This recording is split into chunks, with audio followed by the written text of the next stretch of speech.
Assalamualaikum warahmatullahi wabarakatuh. Masih membahas mengenai laporan keuangan. Kali ini kita akan berbicara tentang sistematika dan metode penghitungan laporan keuangan. Dalam pembuatan laporan keuangan ini harus disusun sesuai dengan berlaku serta harus didasari dengan sifat laporan keuangan itu sendiri.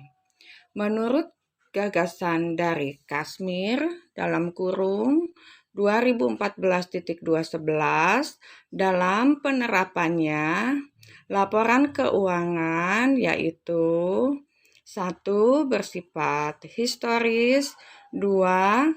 Bersifat menyeluruh. Bersifat historis artinya laporan keuangan dibikin dan disusun dari data masa lalu. Contohnya, financial statement yang dirancang berdasarkan data 1 atau 2 atau beberapa tahun ke belakang dalam kurung tahun atau periode sebelumnya. Kedua, bersifat menyeluruh, artinya laporan keuangan disusun sesuai dengan standar yang sudah ditetapkan serta dibuat selengkap mungkin. Dalam penyusunan laporan keuangan, ada sistematika yang harus diikuti oleh seorang wirausahawan agar dalam penyusunannya dapat tertata dengan baik. Meskipun secara sederhana dan secara umum, sistematika penyusunan laporan keuangan yaitu sebagai berikut. 1.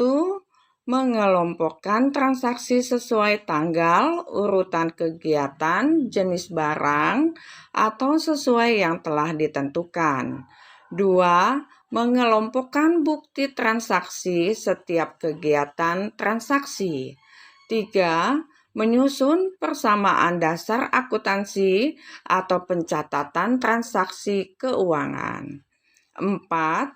Menyusun laporan neraca keuangan.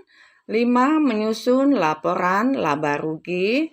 6. Menyusun laporan perubahan modal atau ekuitas.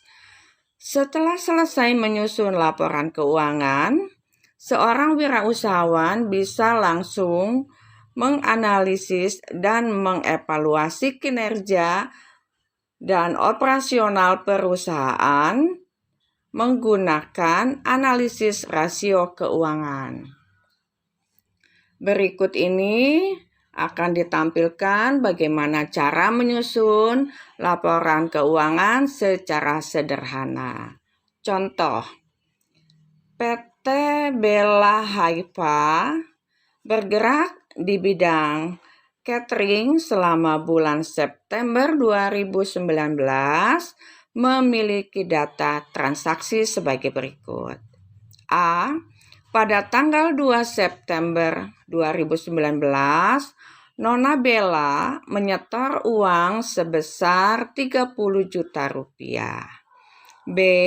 Pada tanggal 4 September 2019, membeli peralatan catering secara tunai dengan harga 5 juta rupiah. C. Pada tanggal 6 September 2019, membeli secara kredit perlengkapan memasak seharga 300.000. D. Pada tanggal 17 September 2019, membayar cicilan uang sebesar 200.000 rupiah. E. Pada tanggal 20 September 2019, Nona Bella mengambil uang sebesar 750.000 rupiah untuk kepentingan pribadi. F. Pada tanggal 31 September 2019, menerima pendapatan catering sebesar Rp12.500.000. G. Pada tanggal 31 September 2019 dikeluarkan biaya dengan rincian gaji Rp1.500.000,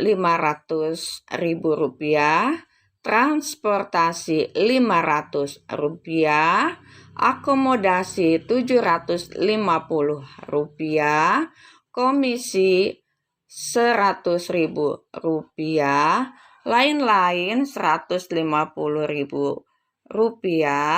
total sebesar Rp3 juta. Berdasarkan data transaksi di atas, buatlah pencatatan transaksi keuangan neraca, laporan laba rugi, dan laporan ekuitas. Maka jawabannya pencatatan transaksi keuangan sebagai berikut. 1. Pencatatan transaksi keuangan. Kita seperti yang terlihat di dalam gambar membuat tabel dengan metode kontrol atau dengan kata lain letter T, di mana di sini kita buat dalam rupiah ribuan untuk memudahkan pencatatan. Dalam tabel ini terbagi dua antara aktiva dan pasiva, di mana aktiva menunjukkan kekayaan perusahaan dan pasiva menunjukkan kewajiban-kewajiban perusahaan yang mesti diselesaikan. Pada kolom aktiva terdapat bagian-bagian kolom yaitu tanggal, kas, peralatan, perlengkapan. Dan pada kolom pasiva terdapat kolom-kolom utang, modal, dan keterangan. Kita lihat sistem pencatatannya sesuai dengan tanggal kejadian transaksi. Seperti pada tanggal 2 September di dalam contoh soal, Nona Bella menyetorkan uang sebesar 30 juta. Maka 30 juta tersebut kita akan catat di kolom aktiva yaitu bagian kas sebesar 30 juta dan di kolom pasiva adalah pada kolom modal sebagai sebesar 30 juta dengan keterangan di situ adalah setoran awal. Lalu kejadian yang kedua yaitu transaksi tanggal 4, yaitu membeli peralatan catering secara tunai sebesar 5 juta rupiah. Kita tulis di kolom aktiva yaitu 5 juta yaitu pada kolom kasnya dan pada kolom peralatan 5 juta juga, dan di kolom pasiva kita catat sebagai peralatan. Lalu transaksi pada tanggal 2 dan tanggal 4 kita akan kurangi karena uang modal itu dikurangi dengan pembelian peralatan. 30 juta dikurang 5 juta sama dengan 25 juta.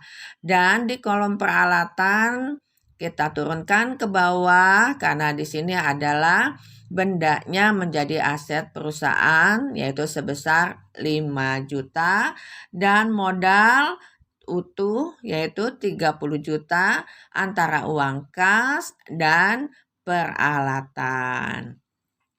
Lalu kejadian transaksi tanggal 6 yaitu membeli secara kredit perlengkapan memasak seharga 300.000. Maka di kolom aktiva bagian perlengkapan kita tulis 300.000 dan di kolom pasiva karena kita berhutang maka kita tulis di kolom hutang 300.000. Maka sisa saldo pada tanggal 4 kita akan jumlahkan atau kita hitung dengan kejadian tanggal 6. Pada kolom kas kita turunkan menjadi 25 juta. Pada kolom peralatan kita turun 5 juta. Pada kolom perlengkapan kita turunkan angkanya 300.000. Dan pada kolom pasipa utang 300.000, modal 30 juta. Seperti itu pencatatannya. Lalu selanjutnya kejadian tanggal 17, yaitu membayar cicilan utang sebesar 200.000. Maka pada kolom kas kita akan tulis 200 dan pada kolom utang akan kita tulis sama besarannya sebesar 200.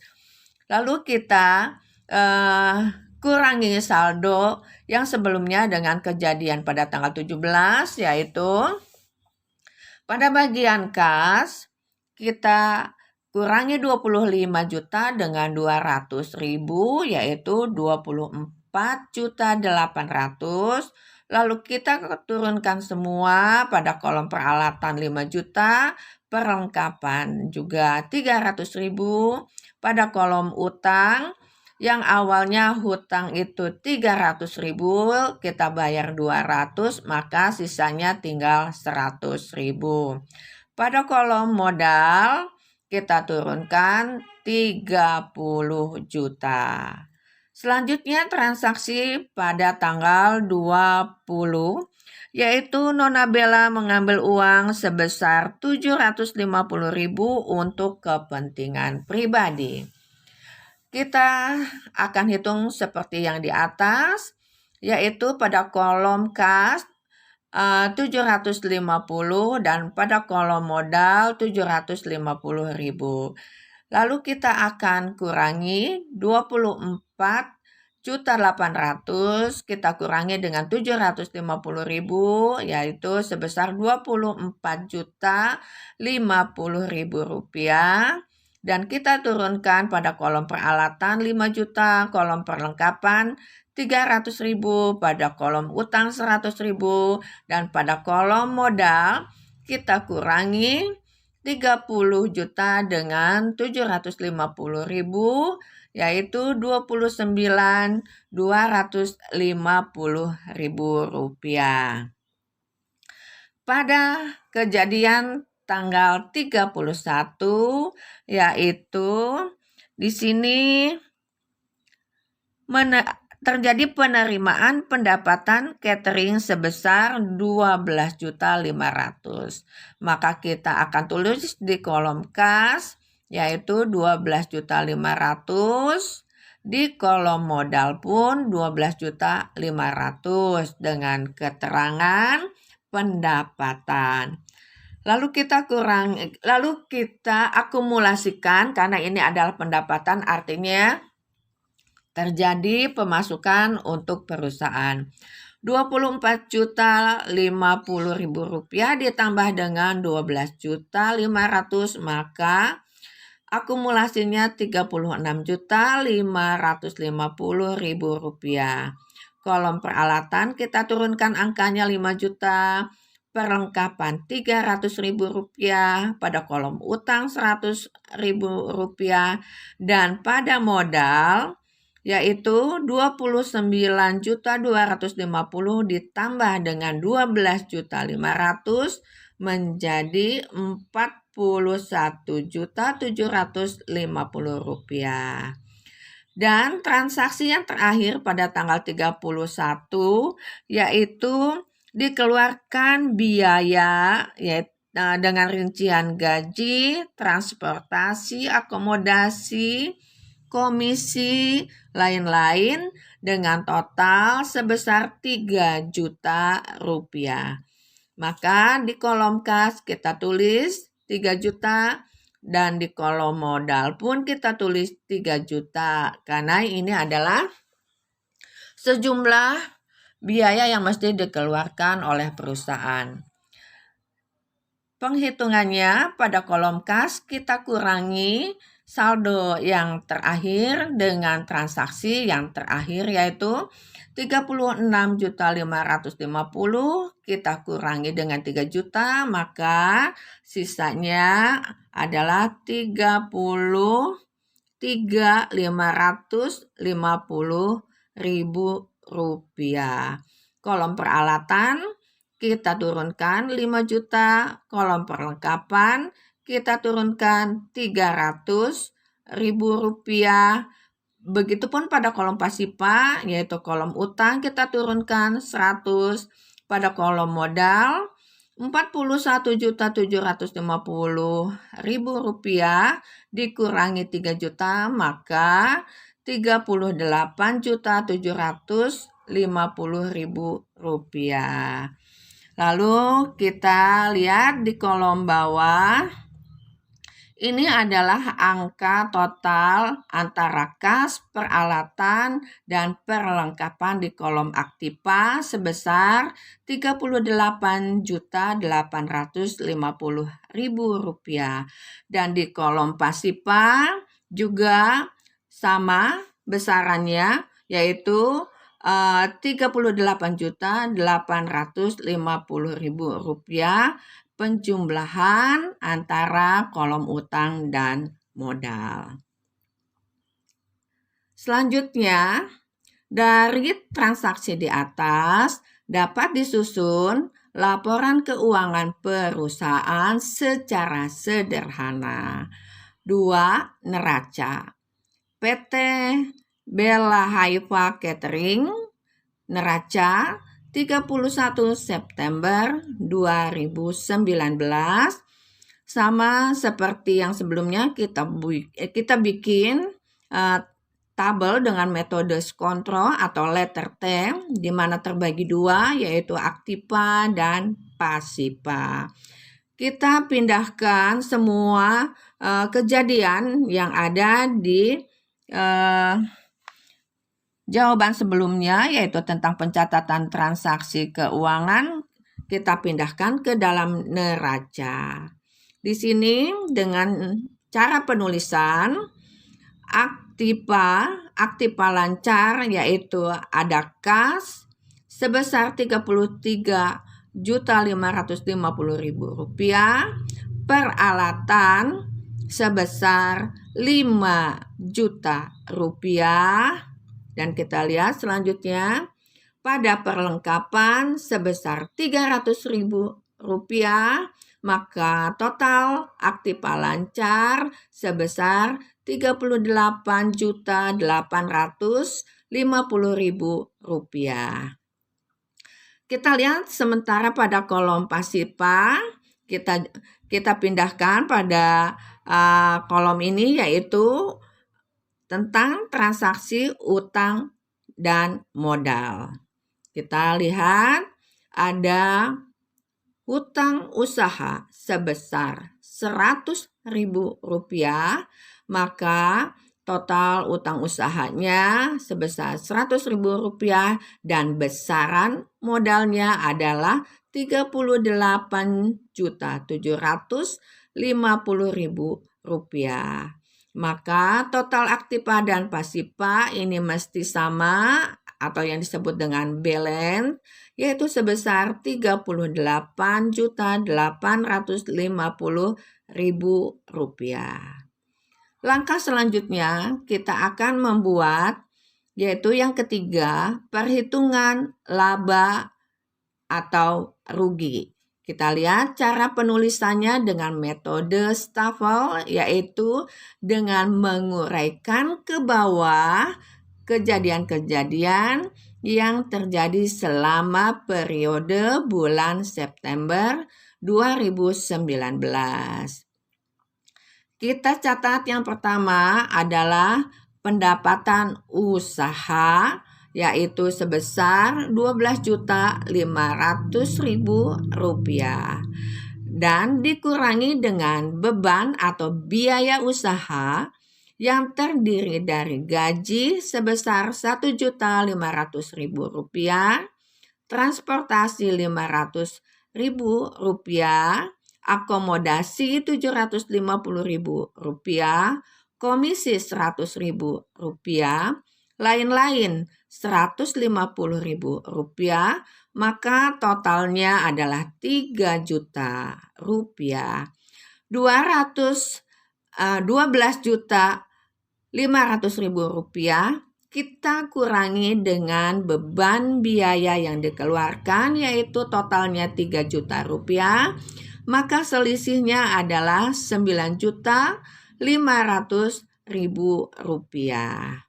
Langkah selanjutnya yaitu yang keempat, perubahan modal atau ekuitas.